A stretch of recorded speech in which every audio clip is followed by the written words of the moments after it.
A story that transcends time. One that is full of hope. Of someone who's gonna break the rules and follow the path that he sees right. That might not end good for him, but the path that will lead the universe to peace. The story of an angel who's gonna break the rules and help mortals in their fight. One who saw the potential of the mortal Saiyan who achieved and mastered Ultra Instinct, marking him as the first mortal to do that and unlock the power of the angels. All this for one purpose, and that purpose is to take out the evil called Moro. This is the story of the time before Goku became an angel. This is the story of chapter 55th of the Dragon Ball Super manga. Last time we ended the story when Whis went to the Grand Priest wanting to talk to him about Merus. At that point we knew that Merus is part of the angel family. We had our doubts before about him having Ultra Instinct, and that way is gonna make Goku master it. At the end of the chapter we didn't get confirmation of that. And now, with the newest chapter, the story continues. We're still at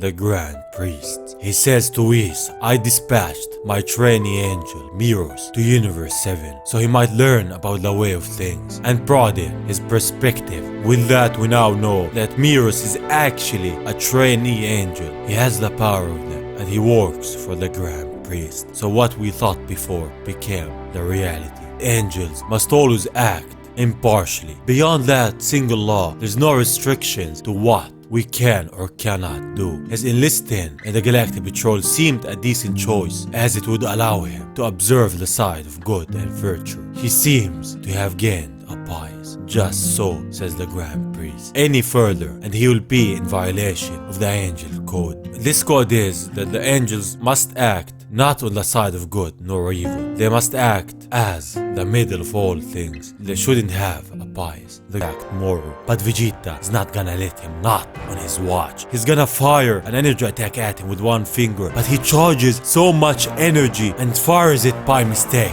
at him. It's so obvious that he didn't intend to do that, but the attack is a direct hit, as it goes through him and through everything behind him. From the smoke, Yuzan is hurt. He fired it with no warning. He's surprised how did he do that. When the elder arrives, he tells him what he has witnessed was his own true power. Before the training, Vegeta's body and spirit were way off, but after the training, he could project his own power very well. So he has grown stronger since he has arrived. Yuzan tells his henchmen to go at Vegeta. As the two of them launch at him, he just looks and punches both of them with an immense force towards the buildings behind him. He grew so much on this planet. All is left is Yuzan. He powers up and transforms. But this shouldn't be a problem for Vegeta. Then why don't you try me? Vegeta launches at him with a punch, kicking him far away, crashing to the earth beneath him. Try you? I believe I just did. Sorry, I didn't quite catch that. Who exactly will you be killing? Vegeta became more arrogant now with his newfound powers, as he should. When Yuzan stands up, he launches himself at Vegeta, but Vegeta blocks his attack and then kicks him away, sends him towards a building behind him. He gets his momentum back from the building, then goes behind it and grabs it. Yuzan is lifting a whole building. Then, in anger, he sends it flying towards Vegeta. The Saiyan is not fazed by that. He gets his hand up and just pushes the building away. He's different. He's more serious and more stronger than we have ever seen him. Yuzan didn't give up. He holds another building and puts his energy around it to harden it. Then once more, he sends it flying towards Vegeta. So he just flies up and kicks the building towards Yuzan again. He deflects it towards the sky, but as he looks in front of him, Vegeta is there with a kick that almost renders Yuzan unconscious. He kicks him once more with an immense force that launches him through a building and crashing towards the ground. And the force from that attack is immense. We've never seen Vegeta with this much power. I don't know if he can now rival Goku in his Ultra Instinct, but he became a lot more strong than we have ever seen him. The Prince of all Saiyans won't let this guy run back to Moro, but that's not what he's gonna do. He tells Vegeta don't you fret.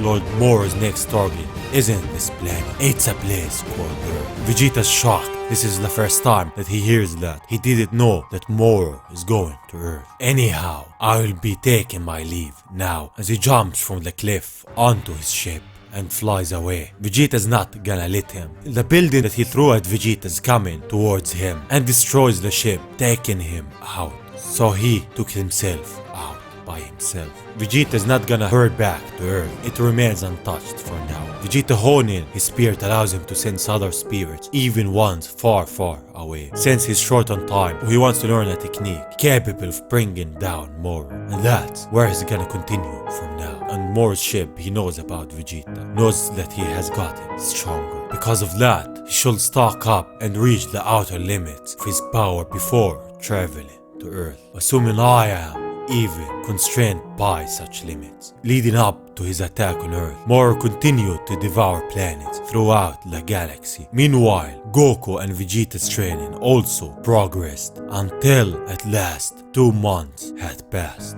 Now we travel to the room of spirit and time. Time is nearly up for Merus and Goku, so they're gonna spar once more before taking off for Earth. Goku says that he will just use everything he's learned in here, meaning that there's a great chance that he mastered Ultra Instinct. And Merus won't hold back, as the two of them are ready to start their fight. They both start powering up. Goku releases energy just like Ultra Instinct, and Merus starts releasing his Ultra Instinct power also. As he releases all of his power, suddenly they're outside. They're surprised what's going on. Whis is there. That's quite enough. Merus seeing him is shocked. Brother, it has been ages, Merus, so you caught wind of what I was up to. There's no secrets between angels. Now Goku realized that Merus was actually an angel. He didn't know it before. Whis yells at him and tells him training can only be just training. Clashing against each other at full strength constitutes a battle. Even more enrages. Was your plan to travel to Earth and do battle against Moro? That was his plan, from what Merus says. Even Goku knows it. He knows that angels aren't allowed to fight except in training, thus making Merus in the wrong. Goku wants to know what happens if you guys fight. Angels who break our code are eradicated without a trace. What the Grand Priest was afraid of is eradicating Merus. And this is the only way that an angel could be removed from existence. He wants Merus to come with him and leave the mortal realm. Henceforth, he will be responsible for him. Be grateful that I'm not dragging you right back to the Grand Priest. With a touch of his staff, Merus changes to his angel clothes. Goku calls for Merus, seeing that he's worried about him, but Merus tells him, Goku, I'm only sorry, I couldn't see this through with you. He gets his staff and gives Goku his clothes back. I have faith that you will defeat Moro. Goku smiles and says, sure, I will figure something out. It's the least that he can do for him. So now it's time to go back to the angel realm. Until next time, Goku watches them as they fly off to the sky and leave. He says thanks, Merus. He appreciates everything that he did for him, all this training, so that he can protect Earth and the universe. One of the first angels that cared. It's seen that the way that Merus is looking and acting before he leaves. He's sad because he couldn't be by Goku's side till the end. He couldn't see his disciples' power and what he will do. And that's the sad part about all of this. An angel who wanted to do what he sees right, but couldn't see this till the end. With that, Goku decides to go back to Earth, thus ending chapter 55th of the Dragon Ball Super manga.